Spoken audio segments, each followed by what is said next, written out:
This is episode 23 of the Perth Podcast. I'm all alone in the studio. There's no Stoby. I don't like it. Play the music.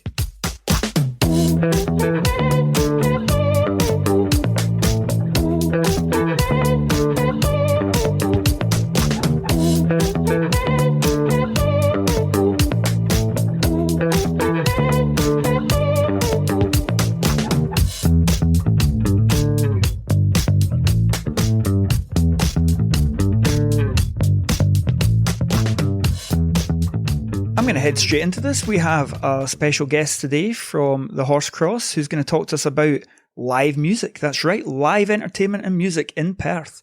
Live and Unlocked Summer Festival. We're joined today by Nick from the Horsecross. Nick, what's this all about? What have we got? We're bringing performances back to Perth. That's Hooray! what it's all about. You know, it's summer fun and entertainment after quite a long gap. It's been ages, hasn't it? Yeah. We've been shut for a really long time.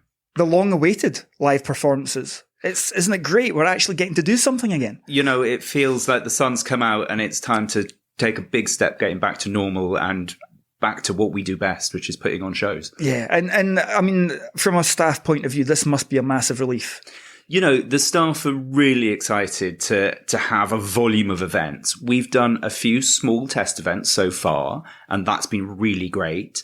But to have a full festival's worth of program over a week in the great outdoors, right next door to the concert hall, will be super fun. And I think everyone is really sort of excited and energized and ready to get going. I think we're more than ready to get going from a public point of view as well. I mean, everyone's gasping, I think, for events of multiple things. And, you know, there's many events that can't go ahead this year, and it's a real shame about that. But I just think it's so invigorating to see something like this. When I saw the lineup appear, you know, on Facebook and stuff, I was like, oh, what's this? And the ears perked up. It was one of these things that I think will get people's attention.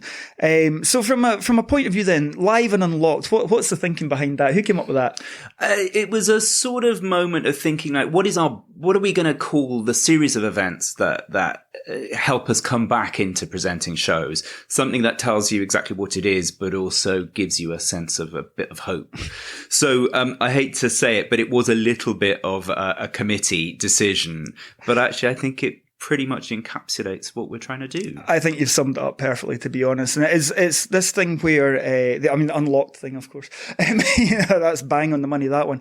But we are at this place where we are needing something and be able to do it outside as well. I mean, you're very fortunate to have that space outside the concert hall where this sort of thing can take place. Absolutely. And, you know, loads of people will remember the Southern Fried gigs that have happened on that space. You know, we're building a festival plaza site just outside the front doors there, you know, on Mill Street. Everyone knows where we are. And we're going to decorate it and make it look nice and give it that sort of festival-y vibe across the whole week. So, you know, people know that where it is, people will be prepared because, you know, Scotland in July, you can't guarantee it'll be as beautiful as the day we're recording this. Nick, how dare you? But actually the show will go on irrespective of the weather, and we know that everyone will stick with it because they're desperate for the fun and the entertainment that we're providing. I think in Scotland we have that phrase, there is no bad weather, just the wrong clothing. Absolutely. I think that'll be absolutely true for this as well.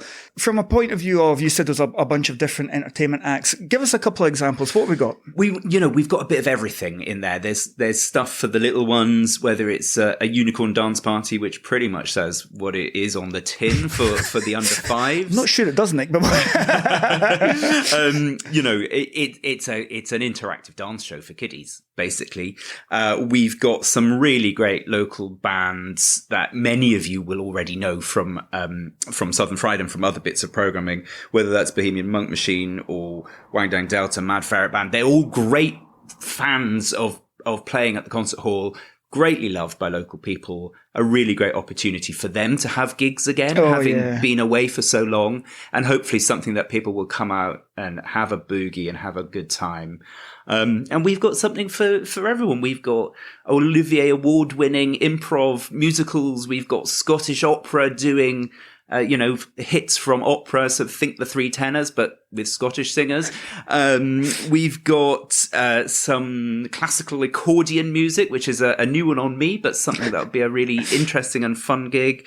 You know, we've got country music, we've got jazz, we've got everything that you could possibly want for a week of entertainment. In the sun. In the sun. Yeah, absolutely. And from a point of view, I think, what if I'm a punter, I'm coming along, alcohol on sale, food on sale, what's the gist? We will have alcohol on sale for the evening gigs, but you know, perhaps not for the kiddies shows. Not for the kids. That's discrimination. And there will be snacks available. We're not doing a full food offer just yet, but the bar will be open. There'll be snacks, there'll be ice cream, there will be tea and coffee for those who want a bit of a warming drink, and really designed just for people to relax and kick back for a bit.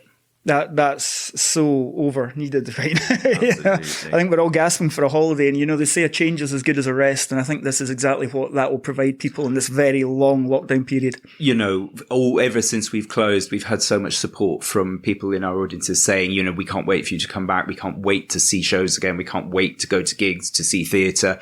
And actually, you know, I really think that this is a really brilliant moment for us to go, okay, we're coming. Yeah. We're not ready to throw open the doors fully, but we've put this on to keep everyone entertained and to get you back into the habit of coming ready for when we get going again in the autumn. And I think that's a really good way of putting it as well, the habit thing. I think people have got out of the habit of leaving their house. And so I think there's going to be social anxiety. There's going to be problems there. But of course, you guys are ready for this with this festival. Absolutely. And, you know, we're not doing anything that is dangerous here. We're really making sure that we keep everyone safe, whether it's the audience, whether it's the artist performing, whether it's the staff. You know, we have run and tested out our systems from the little preview concerts that we did in May and June. So we're really confident that we know how to keep everyone safe and happy whilst also making sure they have a great time. Absolutely.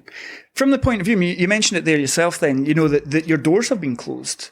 People haven't been off though, have they? You guys have been working hard in the background. Yeah, for two closed venues, we've been really busy. So the concert hall has hosted lots and lots of orchestral streaming work over the last 9 months. The Scottish Chamber Orchestra, who regular orchestral audiences will know as appearing here very regularly, have done nearly all of their concerts with us. We've hosted training for Thermo Fisher, who've been making the tubes that COVID tests go in. Oh, wow.